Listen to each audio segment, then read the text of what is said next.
Magandang araw po sa inyong lahat.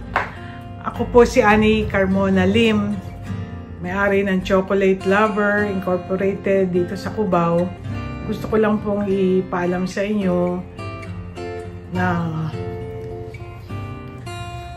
magsasarado na po kami sa December 27 po yung last day namin.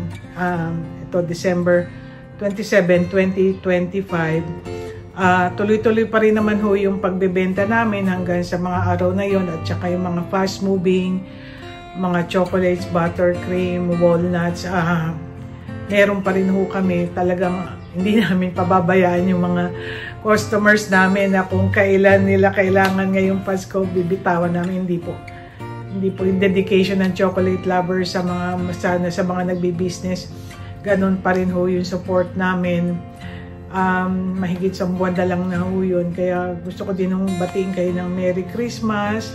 And maraming pong salamat sa lahat ng suppliers namin.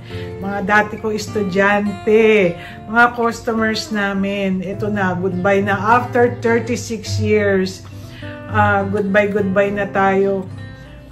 Gusto ko lang ipaalam na ang dahilan po kasi ayaw na rin po kasing manahin ng mga anak ko. Okay na po kami sa ibang bansa. Ako naman po mag-aalaga na lang ng apo kasi matanda na rin ho ako. Hirap na ako magbiyahe-biyahe. Kaya ngayon alam nyo naman na binibenta ko tong castle pero wala pa rin naman hong buyer.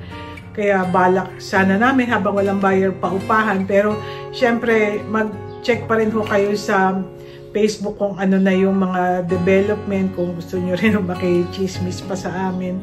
Again, marami pong salamat. 3 taon ko na ho, iniiyakan to. Kasi hindi ko kaya talaga. Baby ko kasi to eh. Pero kailangan ko na nang magsabi ng goodbye. Marami pong salamat.